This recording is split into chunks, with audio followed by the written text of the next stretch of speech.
¿Ustedes? No. Bueno, entonces seguiría Rafael Guarneros y posteriormente Alberto Mateo, que pidió ser el último de la serie de preguntas. Entonces me paso para aquel lado, perdón. Ay, perdón, ya le daré una patada.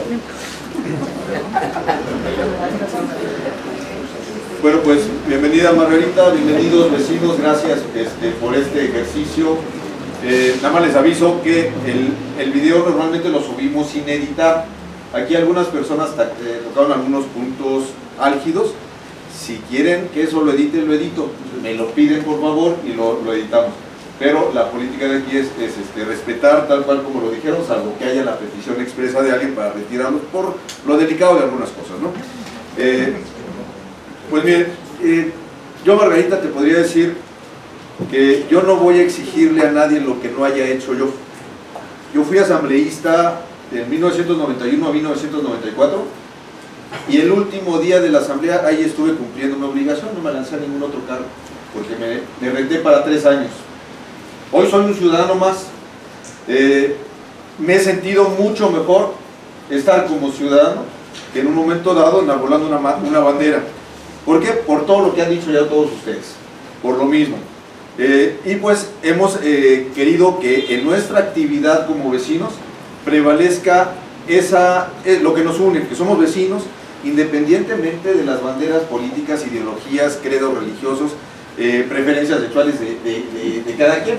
Y entonces, en ese ambiente hemos lograr amistad, hemos logrado cohesionar, incluso cuando en un momento desconfiábamos los unos de otros, y hemos aprendido a apreciar a los demás vecinos, su forma de pensar, su forma de lucha, y a veces hemos coincidido, a veces no, pero finalmente eso ha hecho que nuestra comunidad se empiece a unir y tengamos en nuestros actos mucha repercusión y seamos escuchados por el gobierno del Distrito Federal, incluso por el gobierno delegacional, no por el titular, pero sí por sus subordinados, y se sigue en un momento dado gestionando algunas cosas.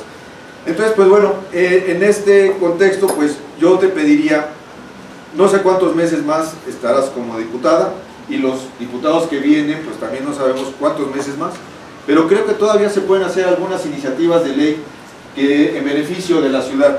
Un problema que tenemos nosotros aquí es con los establecimientos mercantiles. Se apropian de las banquetas, la ley de establecimientos mercantiles establece que deben dejar libre de enseres de 2 metros contando el borde de la banqueta hacia el negocio, y eso debería ser paso peatonal, pero es tan ambigua la ley y fue tan mal planeada que si hay un árbol ahí en la banqueta, el paso peatonal se reduce a 30 centímetros.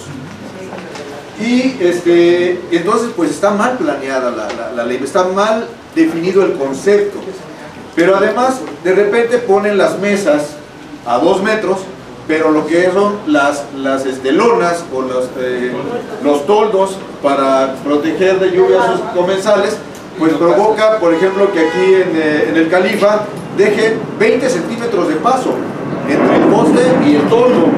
Y entonces pues no hay quien respete la ley, pero también la ley está mal estructurada. Yo creo que una reforma que se podría hacer a la ley es establecer un corredor libre de enseres de mínimo 2 metros a lo largo de toda la calle. Y con eso, si en un momento dado se atraviesa aquí un árbol, los 2 metros se cuentan del árbol hasta el primer enser.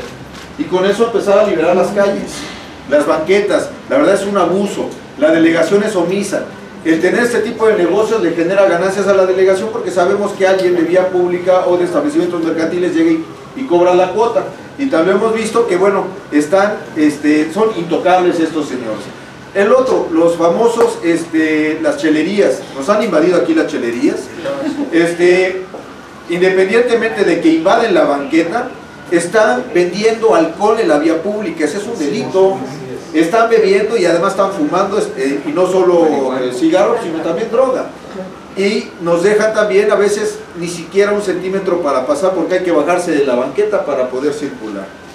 Entonces, pues yo creo que podemos hacer algo con especificar ese derecho del peatón, apoyándonos en la ley de movilidad, y definir el corredor de 2 metros a lo largo de cualquier banqueta, libre de cualquier enser y de cualquier obstáculo que imposibilite incluso a los que van en sillas de ruedas o con muletas, pues pasar, que muchas veces se tienen que bajar de la banqueta, ¿no?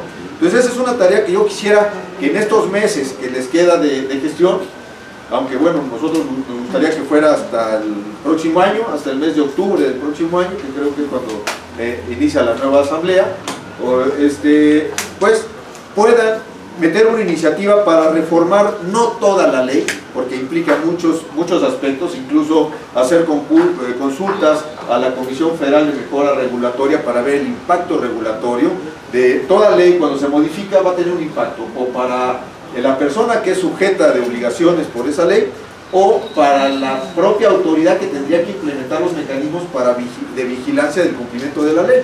Entonces, algo sencillo es este tipo de soluciones que créanme que resolvería muchos de nuestros problemas, el definir exactamente ese corredor, pero además obligar a los establecimientos que dicen que si son de alto impacto pueden tener estos, bueno, de mediano impacto zonal o regional, están definidos, pueden tener este tipo de enseres. Pues los negocios de alto impacto, como chelerías, bares y todo, no deberían de tener acceso a la vía pública porque son sumamente nocivos. Son dos puntos que pueden incluir una reforma a la ley de establecimientos mercantiles, que se puede incluir, y no pedimos más, con que le metan rigor a eso y sanciones, creo que se podría resolver. La otra parte, el dejar la parte reglamentaria muy abierta al Ejecutivo, pues lo hemos visto en el reglamento de construcciones, realmente es muy permisivo, es muy solapador el reglamento de construcciones. Es un reglamento de construcciones que se hizo en el 2004 y que la reforma que se hizo el año pasado fue mínima y lo único que hizo fue afianzar lo que ya había en el reglamento. Y absurdos que hay en el reglamento, como el siguiente: hay una contradicción con la ley de aguas de la Ciudad de México, en donde la ley establece que la autoridad deberá vigilar que no se desperdicie el agua potable en las construcciones, pero por otro lado el reglamento obliga al constructor a tirar el agua que extrae de los acuíferos para el proceso de cimentación, lo obliga a tirar al drenaje. O sea, es un absurdo. No podemos dejar esas puertas abiertas porque hemos visto que el Ejecutivo se despacha con la cuchara grande. Pero también eliminar del reglamento de construcciones, y lo podemos hacer desde la misma ley de desarrollo urbano, en donde se establezca que no podrá existir conflicto de interés en las normas de regulación de las construcciones, el reglamento de construcciones.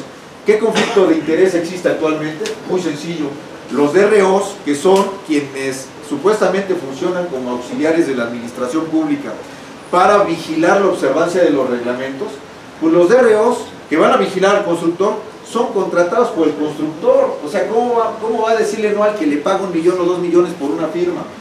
¿Y quiénes nombran a los DROs? Pues la comisión de admisión de directores responsables de obras y corresponsables.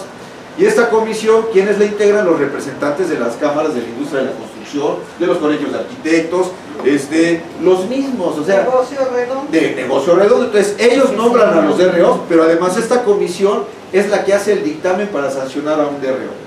Y obviamente pues hay un conflicto de interés impresionante ahí. Deberían de aplicar lo que es la norma 17020 para unidades de inspección o unidades verificadoras a los DROs. O sea, deben de constituirse no en personas, sino en personas físicas, sino en una persona moral como una unidad verificadora que cumpla características de imparcialidad en la actuación, que es algo de lo que norma esta norma hizo, la imparcialidad. Y obviamente no hay imparcialidad actualmente, ¿no? Las sanciones para un DRO, ya lo hemos dicho, son ridículas.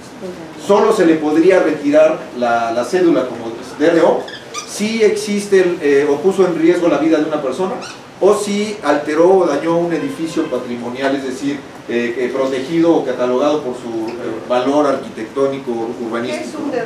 Es un director responsable de obras, y es el que convirtieron en los ojos de la autoridad para vigilar el cumplimiento de la norma, y le quitaron esa función explícita a la delegación, aunque la ley establece que es facultad o es obligación de la delegación vigilar esto. En el reglamento quitan el mandato específico. ¿Y de qué hablan? Hablan normalmente de la administración pública. ¿Quién es la administración pública? gobierno central, gobierno delegacional, y lo dejan así abierto. Yo creo que se debe de establecer también en la ley que los reglamentos que se deriven de la ley deben de ser explícitos en cuanto a las atribuciones y competencias de cada instancia de gobierno, porque si no, todos se echan la bolita, y lo hemos estado viendo que se echan la bolita entre SEDUBI, entre la delegación, y cuando en realidad todos son cómplices de lo que hemos estado padeciendo. Entonces, yo creo que pueden hacer algo ahorita y cerrar esas puertas tan abiertas a la discrecionalidad y a los abusos que ha cometido el gobierno de la ciudad en colusión también con los